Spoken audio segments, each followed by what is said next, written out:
बाहर निकाल के और पेट पे हमारे बहुत कई लात मारे थे, बाल घसीट के मुझे मारे। अच्छा, ऐसा किस लिए करते थे? क्योंकि दहेज में बाइक हाँ, नहीं मिली? बाइक नहीं मिली थी। जेठानी ने अंगूठी की मांग की थी, उनको अंगूठी नहीं दिया गया था। मतलब उनके जीजा विधायक है, फिर उन्होंने कॉल किया कि तुम मतलब जितना सोर्स लगाना हो, जो कुछ करना हो, कुछ नहीं कर पाओगे, हम ऐसे नेता नहीं बन गए हैं। जब से मेरे जेठ ने मारा है मुझे, तो मेरी ब्लीडिंग चलती ही रहती है एकदम। मतलब आप मतलब थोड़ी दूर चलते हैं मेरी सांस वांस फूलने लगती है। और मैंने हर जगह महिला आयोग से मैंने सबसे मदद मांग ली, पर कभी मतलब कोई मदद करने को ही नहीं तैयार हो रहे हैं। नमस्कार, मैं रिया और आप देख रहे हैं झलको दिल्ली, जहां पर आप लगातार सुनते हैं कि महिलाओं के साथ कई बार हिंसा के मामले सामने आ जाते हैं, कुछ उत्पीड़न के मामले सामने आ जाते हैं। कहीं पर दहेज प्रथा 21वीं शताब्दी हो चुकी है, लेकिन आज भी वैसी की वैसी ही देखने को मिलती है।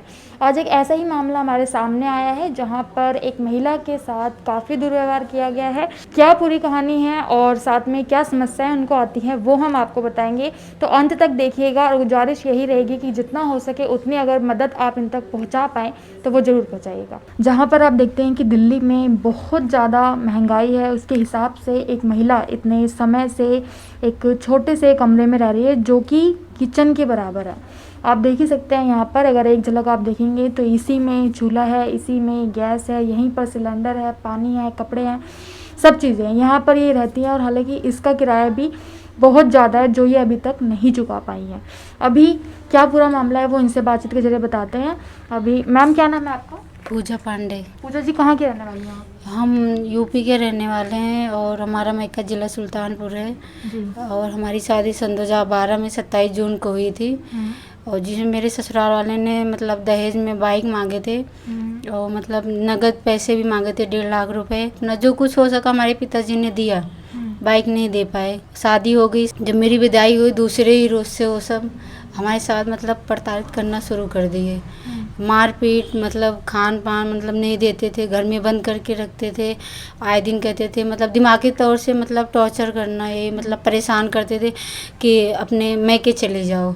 तो मैं कहती मैं अपने मैके नहीं जाऊँ, क्योंकि मेरी शादी हुई मैके में रहने के लिए नहीं हुई है और मैं अपने यहीं पे रहूँगी चाहे जो कुछ हो जाए। हमारी जो जेठानी थी वो किसी से मिलने उलने भी नहीं देती थी। और अच्छा, ऐसा किस लिए करते थे? क्योंकि दहेज में बाइक हाँ, नहीं मिली? बाइक नहीं मिली थी, न तो बाइक मिली थी और वो हमारे मतलब जेठानी ने अंगूठी की मांग की थी, उनको अंगूठी नहीं दिया गया था।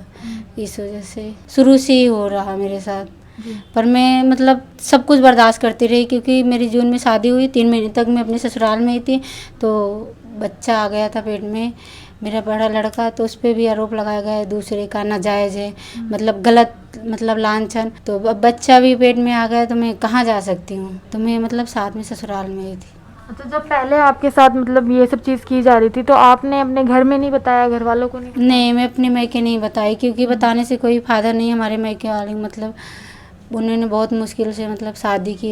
अब बच्चा है तो मैं कैसे मतलब बताऊँ, क्या फ़ायदा है बताने से। मेरी शादी हुई, मुझे सब झेलना, इसीलिए मैंने कभी किसी से कुछ भी नहीं बताया। खाने को नहीं देते, खाना बनाती थी तो सारा खाना उठा ले जाती थी हमारी जेठानी, और दिमागी तौर से ही मतलब टॉर्चर करते थे वो सब मुझे। हमारे जो हस्बैंड है उन्हीं के मतलब कहने पे ही चलते हैं शुरू से ही। वो पहले ग्रेटर नोएडा में जनता कंपनी में काम करते थे, अब मतलब अब छोड़ छाड़ के पीएफ के पैसे वैसे लेके भग गए हैं भाभी के साथ में ही अपने। अच्छा, और जब शादी हुई थी आपके साथ, जब ऐसा होता था तो आप उन्हें बताती थी इस बारे में कि घर में ऐसा? हाँ, सबको मतलब मालूम था। कहता था जब तक नहीं देंगे, क्या दिया तुम्हारे बाप ने, कुछ भी नहीं दिया।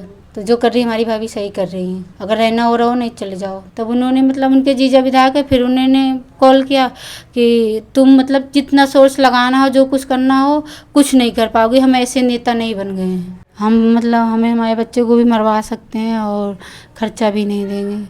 तो ऐसा धमकी देते हैं वो? हाँ, आए दिन धमकी देते कि तुम कुछ भी नहीं कर पाओगे, तुम्हें 1 रुपये नहीं मिलेगा और तुम्हें तुम्हारे बच्चे को कुत्ते की तरह जीना है। तो उन्होंने मतलब देखी मेरी हालत ख़राब थी, वहाँ पे दौड़े उड़े पड़ गए थे मुझे, तब उन्होंने अपने आप FIR मतलब यहाँ करावल नगर में करवा कर दिए। और FIR आपने करी थी, वो उस पर कितनी कार्रवाई हो रही है अभी? उन्होंने पैसे वैसे दे के मुझे ऐसे ही लगता है कि हमारा केस ही बंद करवा दिए। ससुराल भी गई हुई थी मैं, तो जब मेरी यहाँ पे भी मतलब FIR मैंने करवाया, मेरी कोई सुनवाई नहीं हुई, तो मैं गई थी मतलब अपने ससुराल गए थे। तो ससुराल में वो सब मतलब मेरे जेठ ने मुझे कमरे में मतलब बाहर निकाल के और पेट पे हमारे बहुत कई लात मारे थे, बाल घसीट के मुझे मारे। आप देख आँखों में भी सूजन आ गई थी और 100 नंबर ब्लॉक पुलिस भी बुला दिए। तो वो सब भी मेरे साथ बदतमीजी किए। और फिर मैंने भी अपने बचाव के लिए महिला हेल्पलाइन पे नंबर की, वो भी बीकापुर थाने से ही आई हुई थी, सुनी तो भी मेरी कोई मदद नहीं की। तो मैं रात भर में यही चाहती थी कि मेरे जो मतलब बच्चे का कागज़ पत्र, आधार कार्ड और ले गए, मेरे इलाज का कागज़ है वो दे दें, मुझे दिलवा दें। पर उन लोगों ने कुछ भी नहीं दिलवाया और न मेरी मदद की। मैं रात भर ससुराल में ही थी, तो उन्होंने मतलब मेरे साथ रात भर मारपीट किए, कमरे में बंद कर दिए, यहाँ तक कि बाथरूम करने के लिए भी नहीं निकलने दिए। उसका भी वीडियो मैंने जल्दी से थोड़ा सा बना रखी हूँ, क्योंकि वो मेरा मोबाइल छीन रहे थे, मैंने अपना मोबाइल छिपा के ही रखा था। मैं मतलब आ रही थी मतलब केस के सिलसिले में, तो कश्मीरी गेट पे मतलब रोड पे गिर गए थे। तो वहीं पे बेहोश पड़े हुए थे, दोनों बच्चे साथ में ही थे। तो कोई मतलब रोड के आदमी, मैं जानती नहीं हूँ भैया कहाँ के थे कैसे थे, तो वो सब ऑटो करके मुझे ला के अस्पताल में एडमिट कराए, इमरजेंसी में ले जाके एडमिट कराए थे। तो 8 दिन तक मैं अस्पताल में थी, कोई देख रेख करने वाला नहीं था, ना मुझे ना मेरे बच्चे का। ठीक है, तो ये मतलब आप ये पूरा मामला देख रहे थे कि किस तरीके का है, जहाँ पर इन्होंने बहुत कुछ सहा है। इसी दौरान में लॉकडाउन भी लगा और बहुत सारी दिक्कतें परेशानियां आई, कई लोग इन्हें मिले भी, यहाँ तक कि इन्होंने अपनी एक FB पोस्ट भी डाली थी जिसमें इन्होंने एक वीडियो बनाया था, क्योंकि इनके पास और कोई चारा नहीं था उस टाइम पर, बिल्कुल भी पैसे नहीं थे खाने के भी। तो कुछ लोगों ने उस टाइम पर मदद करी थी इनकी। और साथ में अगर मैं आपको बताऊं तो अभी किसी भी तरीके का इनका कोई राशन कार्ड भी नहीं है कि इनको राशन मिल पाए या फिर कोई भी चीज़। तो काफ़ी दिक्कत परेशानियां हैं, और साथ में अकाउंट नंबर भी नहीं है इनका कि वो हम आपको दे पाए मदद के लिए। हालांकि अभी बीच बीच में कोई ही आसपास का या कोई पड़ोसी इनकी थोड़ी बहुत मदद कर देते हैं। और जैसे इन्होंने बताया कि इनकी माताजी से इन्होंने अभी कुछ टाइम पहले लॉकडाउन में मदद ली थी, जिसमें इन्होंने 1000 रुपये मंगाए थे। 1000 रुपये मंगाए थे, इसमें से सिर्फ अभी इतने ही पायल बेच के दिए थे, उनके पास भी नहीं थे, उन्होंने पायल बेच का था तो फिर दिए। अभी कितने पैसे बचे हैं आपके पास? 320 रुपये हैं। इसके अलावा नहीं है बिल्कुल भी कुछ भी? नहीं। अच्छा, तो अभी आप ये बताइए मतलब कि अभी क्या मदद चाहती हैं आप, क्योंकि आपके पति के साथ तो आप बिल्कुल भी रहना नहीं चाहती। नहीं, मैं अपने पति के साथ नहीं रहूँगी, क्योंकि उन्होंने मुझे इतना ज़्यादा टॉर्चर किया, इतना ज़्यादा वो करा है कि मैं मतलब ख़त्म सी हो गई। बस अपने 2 बच्चे के लिए जी रही। मैंने अपने बच्चे के लिए दूसरे के झाड़ू पोछा और यहाँ तक 8 घाट तक मैंने तो सब खत्म कर लिए। और मैंने हर जगह महिला है उससे मैंने सबसे मदद मांग ली, पर कभी मतलब कोई मदद करने को ही नहीं तैयार हो रहे हैं। तो मेरी भी तबीयत में बहुत ज़्यादा ख़राब रहती है, मतलब जब से मेरे जेठ ने मारा है मुझे, तो मेरी ब्लीडिंग चलती ही रहती है एकदम। मतलब आप मतलब थोड़ी दूर चलते हैं मेरी सांस फूलने लगती है। मैं मतलब पहले तो अपने बच्चे को मतलब दूसरे घर झाड़ू पोछा भी करके वो कर लेते थे, अब तो ऐसा हो गया कि मैं वो भी नहीं कर पा रही हूँ। अभी छोटा वाला बच्चा तो भूखा पड़ा था, तो मतलब उसकी वजह में मैं अपनी बहन के यहाँ भेज दी, खाना ना होने की वजह से। तो ये आप देख रहे थे पूजा जी के हालात जो हमने आपको दिखाया, जिसमें काफ़ी शर्मनाक है ये कि आज भी कोई व्यक्ति इस तरीके से शादी करता है, किसी घर वाले शादी कराते हैं और लड़की को इस तरीके से छोड़ दिया जाता है, प्रताड़ित किया जाता है।